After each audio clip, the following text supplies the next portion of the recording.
Hello and welcome back. Luckily, when we usually end up skipping a week or so, we get a nice little two-parter. Does seem that we're getting a lot more of those nowadays, which is really nice. So today we are reviewing episodes 22 and 23 of the Pokemon Horizons anime. This is a two-parter revolving around our third ancient Pokemon, which is a Galarian Moltres or Galarian Fire in the Japanese. And as usual, cannot open packs to save my life. All right, there we go. We got it. Ooh, what is this? Dolive.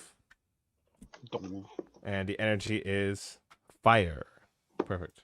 All right, so we got 2 episodes, so we're opening 2 packs. Got me another Quaxley. Pawnyard. Crushing Hammer. Oh, Mabostive. I don't know if I have too many of these. Oinkalone. That's one I don't think I have yet either. Spiritomb. Mankey. This is Toadscruel, which we already got, but this one is a good rare. And another Slowbro. Alright. And then for the second pack.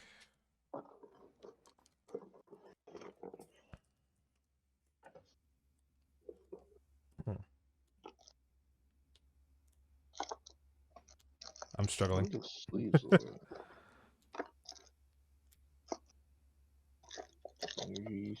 Like the mid section of these packs is not it. Good. These look so sick.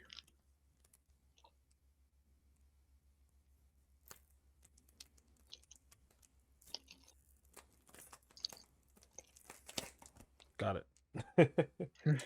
These packs are tough. Alright, so I bought another battle box. It came with a lot of other stuff as well. Let's see, we got Fighting Energy, Magikarp. What's this one called? Tarantula? Tarantula. See, Pokemon Catcher. I don't think I have that yet. Clauncher. Don't think I have that. Flamigo. Fortress. Rocky Helmet. We got Switch. Is this Switch? Yep, Switch. Energy. Which one is this? Energy Search. And what is this? Great Tusk EX. There we go. All right. Okay, another one. Another EX to add to the collection. That looked weird. Ooh. Yeah, that's good art. All right, Darren, what you got? Well, we have a fun little opening today. I showed you this the other day, but we got out and got a ETB of the brand new. That's right.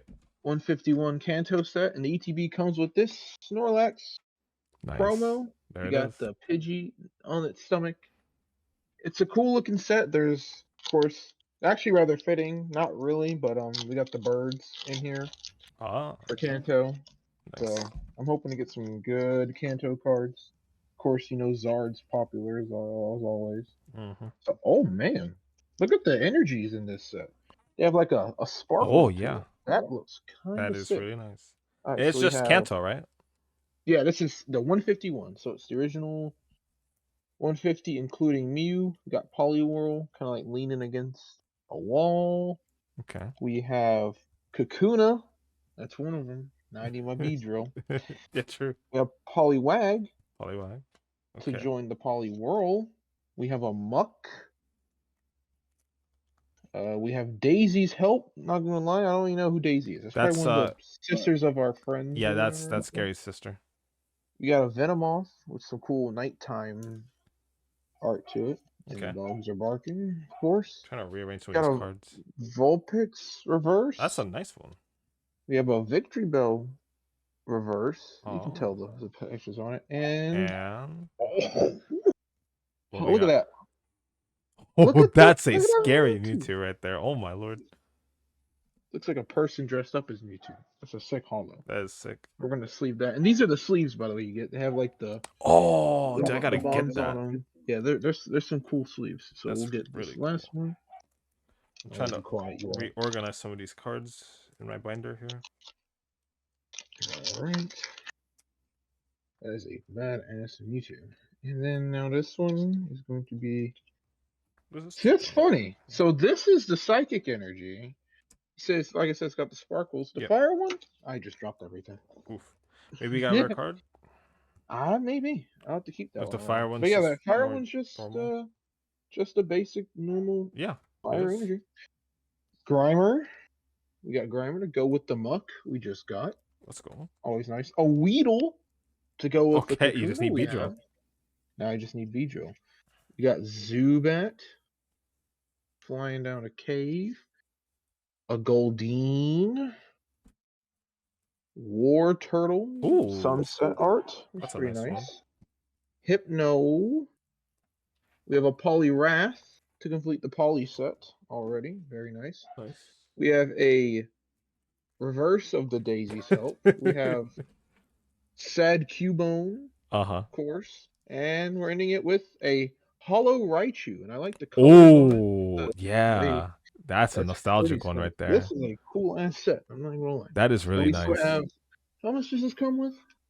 This comes with 9 booster packs. So yeah, we still got 7 more. So these next few weeks are going to be exciting. All right. In terms of the anime and these cards. Yep. So we'll try and make this one as quick as possible. We're already about 6 minutes in. So episodes 22 and 23 are a set of episodes that revolve around the Galar Mines and a Galarian legendary, that being Galarian Moltres. Galarian Moltres appears after Amethio and the Rising Volttekers all hear about the rumors going on in the mine that there's some wicked Pokemon. They all think it's Black Rayquaza. Makes sense considering Galarian Moltres is also black. But once they actually do get into it with the Pokemon, they run into problems very fast, as it is super strong and very aggressive. So within the first episode, they discover the Pokemon and they get waxed. And the second one, well, we'll get into it. So, Darian, let's talk a little bit about episode 22. What was your favorite part? Probably it was a decent episode. My favorite part is I like the mystery that they add surrounding what Pokemon it is in the mines. Right. I think, did they say that they saw Rayquaza down there or something? Or I think well, if they just saw something black and strong, it makes sense that they would say Rayquaza. I remember I guessed Ghost type, and I did guess before that we were going to find another ancient Pokemon in the mines, but I don't think we were ready for it, honestly. Yeah, it makes sense. Yeah, they definitely gassed it up a lot. It was a lot of mystery to it, and it was a good first episode because they definitely established it as a threat. You look at the other Monster Ball mons. Rayquaza didn't really do too much. Yeah, Rayquaza, I think our belief it was kind of just. Yeah, our belief it was a protector for sure. Yeah, protector. So but this one was actually like an angry threat, and I liked how they established that. Yeah, let's get into that a little bit more, because Rayquaza, it seems his priority is probably something to do with Rakua, which we heard about in this episode. Maybe it's a person, maybe it's a place, maybe it's a promise. We don't know what Rakua really means yet, but yeah, like Rayquaza's number one priority was to go somewhere. But Moltres, I don't know if it got trapped in the mines, because obviously it wasn't there for a long time. Maybe it was asleep. We don't really know where it came from, why it's in the Galar mines. We might have to go back and see if there's any details that were left out. But yeah, I think that overall it looks like Moltres' priority was to protect something or fight for something, while Arboliva was just chilling in the forest. I guess it was retired. It was okay with what it was doing. So yeah, I mean that's 3. There's like 6, right? Surely. Yeah, I believe so. Surely he had a full team of 6. So we're gonna have to wait and see exactly what it is that comes next. For me, that first episode that we watched, episode 22, I was super pumped to finally have seen the Pokemon, and my favorite part was watching Cap try his damnedest to 1v9 the Moltres, because Liko and Roy really couldn't do much, even with like all the training that they've done so far. They're still very weak trainers. And even like Hatina obviously couldn't do anything because there was so much malice in the area. The emotion just sort of overpowered it.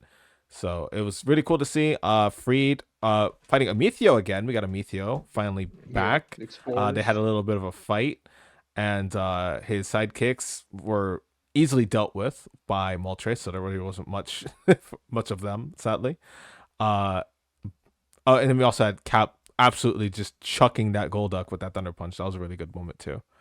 But overall, yeah, like Darian said, it's a very good setup. Now let's get into episode 20. What did I say? 23? 22, Yeah, 23? before that, there is a part that we both really liked as well. We didn't really mention Oh, yeah. was when they were in the minecart and the jump Yeah. scare of the Yeah. Moltres Oh, just my Lord. flying through the thing. They were trying to escape, and Moltres just comes flying through the mine Yeah, shaft. that and it That was also scary. has. I guess was it its signature move? What, Fiery Fiery Wrath? Wrath. Yep. It's like the thing that like takes all your Sacked all their energy. energy. Yep. So yeah, so that's a That was a really cool moment too. Lots of yeah. Those are beautiful some good shots. I'm parts. probably gonna end up using. You guys will see in the thumbnail.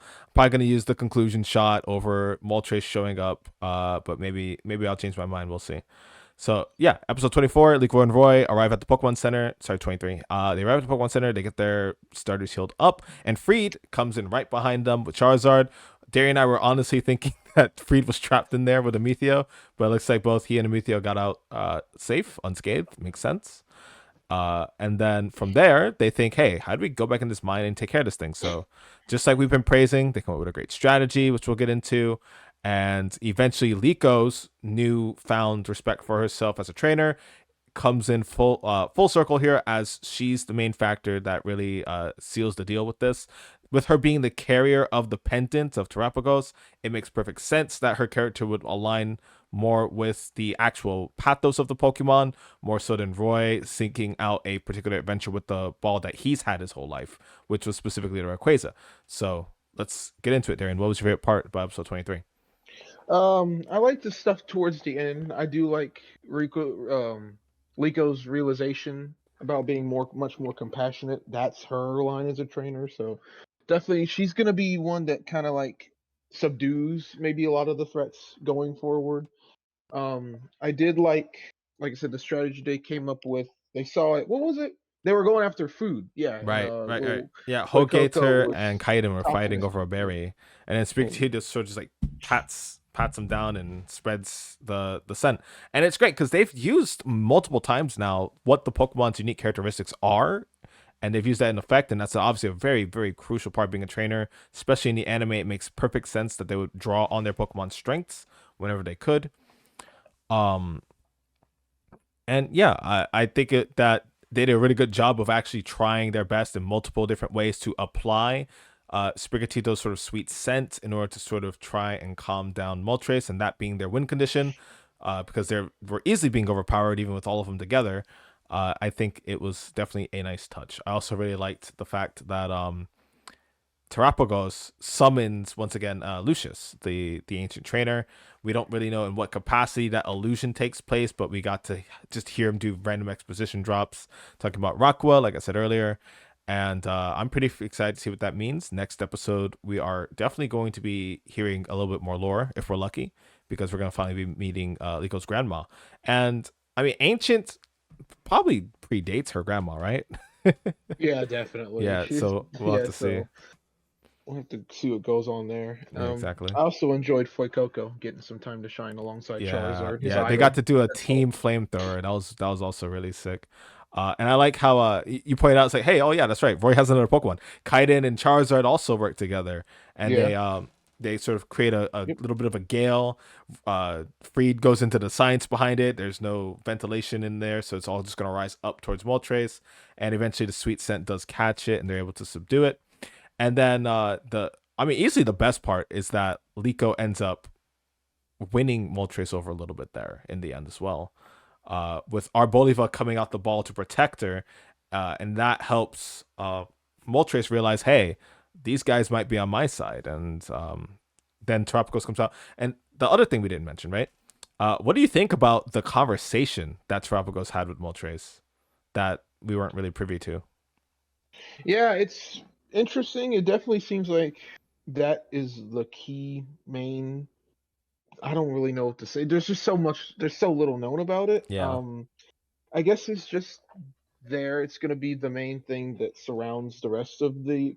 What was it, like the ancient Pokeball? He doesn't really. Yeah. It doesn't reside in an ancient Pokeball. It has the pendant. It has the pendant, and now it doesn't want to be a pendant anymore. Yeah, it's suddenly, which is really interesting. Yeah, so we'll have to see how that unfolds. How it meets everyone on the ship, and maybe Liko grandmother finally can get some extra information on That's what what I'm we can saying. know. Yeah. I wonder how deep this goes because we start off episode 1 with Liko having her grandma's pendant. It was probably like sent to her or sent along with her when she went to school, and then her mom had Freed, who was her student, had Freed go over to Kanto to pick her up and protect her from the explorers. There's so many things we still don't really know about that, but the episodes are doing an amazing job of keeping us engaged, keeping us interested. Guys, if you are watching this and you have not watched Pokemon Horizons, we will eventually give out whatever information we can for you to go watch it because it is astounding. It has been it's been great visually. It's been great story wise. There's very heavy continuity. We seldom get episodes that take a step back, and when we do, the writers will do their best to give meaning to those sort of smaller episodes, smaller scaled episodes. And we just finished a nice little 2-parter. We're probably gonna end up watching next week's as soon as it comes out. I don't think there's gonna be another 2-parter there. I'll check with the scheduling and see the best approach for this next episode. But anything else, Darren, before we close out?